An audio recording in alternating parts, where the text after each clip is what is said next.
कई सालों से ईरान और इजराइल एक शैडो वॉर लड़ रहे थे। जासूसों, प्रॉक्सी और छिपकर किए गए हमलों से कभी सीधा टकराव नहीं हुआ। अप्रैल 2024 में यह बदल गया। दुनिया ने देखा कि संघर्ष खुलकर सामने आ गया।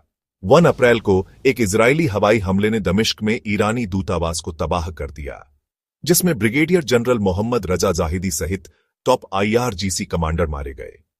यह ईरान के नेतृत्व पर सीधा हमला था, अंतर्राष्ट्रीय कानून का उल्लंघन था और एक ऐसा मैसेज था जिसे तेहरान नजरअंदाज नहीं कर सकता था। ईरान के नेताओं ने बदला लेने की कसम खाई। दुनिया इंतजार करती रही। 13 अप्रैल को ईरान ने इजराइल पर 300 से ज्यादा ड्रोन और मिसाइलें लॉन्च की। अपनी तरह का यह पहला सीधा हमला था। अमेरिका और ब्रिटेन की मदद से इजराइल ने लगभग सभी प्रोजेक्टाइल को रोक दिया, लेकिन मनोवैज्ञानिक बाधा टूट गई थी। शैडो वॉर खत्म हो गई थी। एक सीधा स्टेट ऑन स्टेट संघर्ष शुरू हो गया था। अब दो भारी हथियारों से लैस देश, जिनमें से हर एक को लगता है कि उसका अस्तित्व दांव पर है, खुले टकराव में फंस गए हैं। अप्रैल 2024 की घटनाओं ने 1 साल के बढ़ते तनाव, विफल कूटनीति और पहले से किए गए हमलों को जन्म दिया। जून 2025 तक मिडिल ईस्ट क्षेत्रीय तबाही के कगार पर खड़ा है। पुराने नियम खत्म हो गए हैं। कोई भी गलत अनुमान अनइमेजिनेबल कॉन्सिक्वेंसेस कर सकता है। दुनिया देख रही है, उम्मीद कर रही है कि यह जंग कंट्रोल से बाहर ना हो जाए। दांव कभी इतने ऊंचे नहीं थे। अभी कल्पना करना मुश्किल है, लेकिन ईरान और इजराइल कभी शांत सहयोगी थे। 1979 से पहले शाह के अधीन ईरान एक सेक्युलर, पश्चिमी समर्थक राजशाही था। इजराइल और ईरान ने रणनीतिक हितों को साझा किया, अरब राष्ट्रवाद और सोवियत प्रभाव का मुकाबला करना। इजराइल ने ईरान को टेक्नोलॉजी सप्लाई की। ईरान ने खुफिया पाइपलाइनों के जरिए इजराइल को तेल भेजा। खुफिया एजेंसियां मोसाद और सवाक ने मिलकर काम किया। दोनों क्षेत्र में अमेरिकी पॉलिसी के स्तंभ थे, जो शक्ति संतुलन बनाए रखते थे। लेकिन यह साझेदारी शाह के शासन पर टिकी थी, एक ऐसी सरकार जो घर पर लगातार अलोकप्रिय होती जा रही थी। उनके पश्चिमीकरण ने पादरियों को दूर कर दिया और उनकी गुप्त पुलिस ने असंतोष पैदा किया। इजराइल के साथ दोस्ती कई ईरानियों के लिए विश्वासघात का प्रतीक बन गई। यह गठबंधन कमजोर था, सुविधा पर आधारित था, विचारधारा पर नहीं।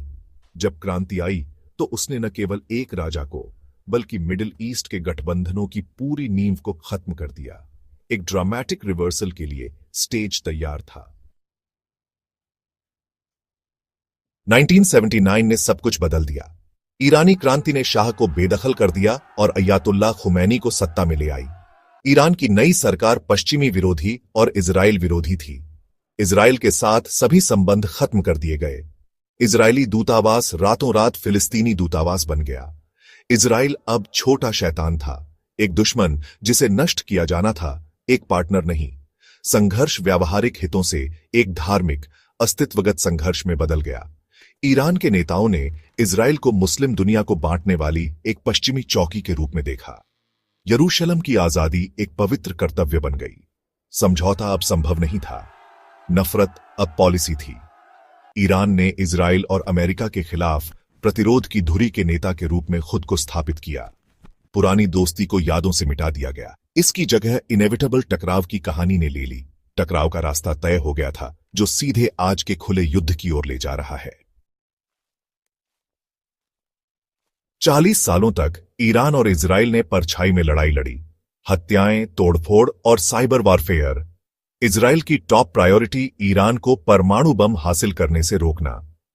ईरानी परमाणु वैज्ञानिकों को तेहरान में मार दिया गया, अक्सर चुंबकीय बॉम्बों से। मोसाद का सिग्नेचर मैसेज, इजराइल कहीं भी कभी भी हमला कर सकता है। साइबर वॉर तेज हो गई। स्टक्सनेट वायरस, जो शायद एक अमेरिकी इजरायली प्रोजेक्ट था, ने ईरान के परमाणु सेंट्रीफ्यूज को बेकार कर दिया। ईरान ने अपने साइबर हमलों से जवाबी कार्रवाई की, जिसमें इजरायली इंफ्रास्ट्रक्चर को निशाना बनाया गया। इस शैडो वॉर ने गहरा अविश्वास और पैरानोया पैदा किया। इजराइल के लिए ईरान की परमाणु प्रगति एक एग्जिस्टेंशियल थ्रेट है। ईरान के लिए लगातार हमले एक वैश्विक साजिश साबित करते हैं। गुप्त संघर्ष ने आज के खुले संकट के लिए स्टेज तैयार किया। 2024 के सीधे हमले शैडो वॉर का दिन के उजाले में फटने जैसा था। ईरान और इजराइल ने लंबे समय से प्रॉक्सी के जरिए लड़ाई लड़ी है। मिलिशिया और ग्रुप जो उनके शतरंज के मोहरों के रूप में काम करते हैं।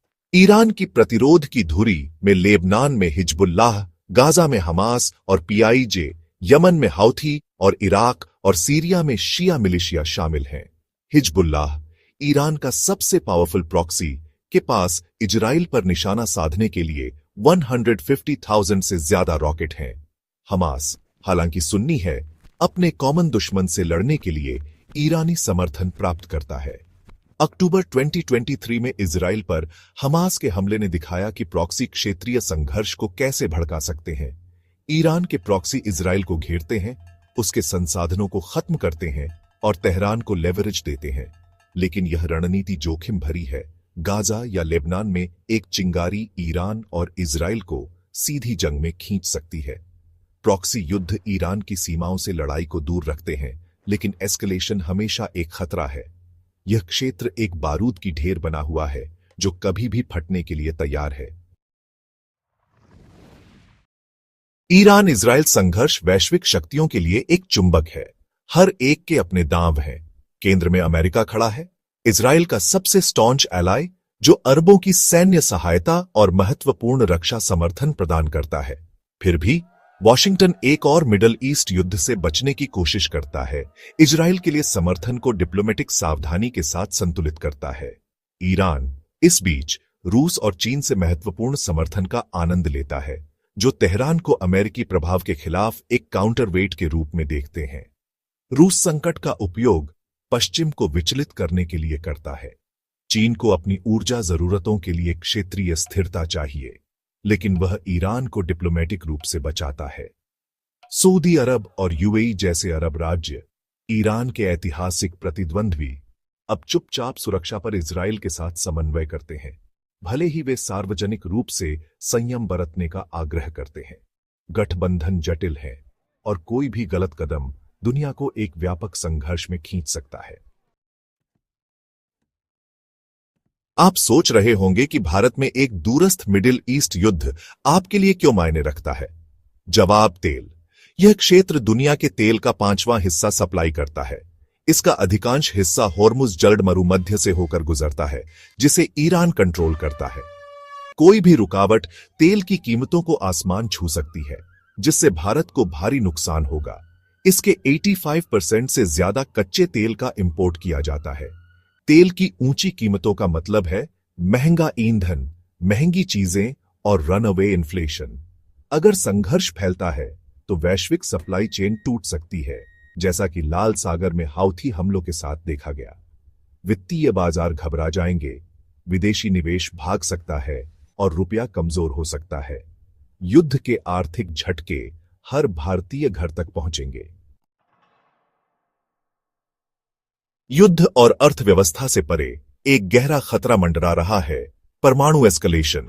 ईरान का परमाणु कार्यक्रम संकट के केंद्र में है।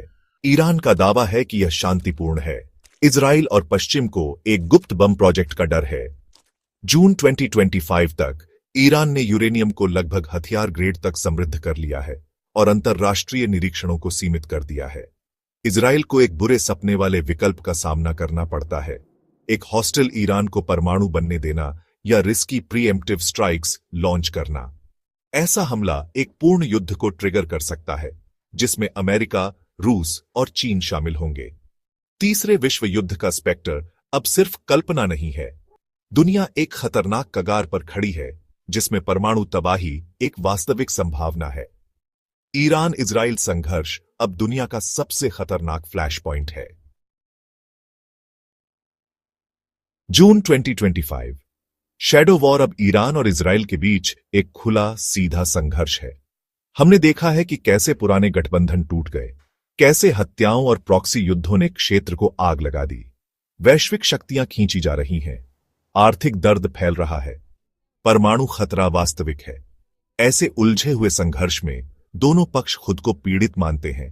प्रत्येक आत्मरक्षा के रूप में हिंसा को सही ठहराता है।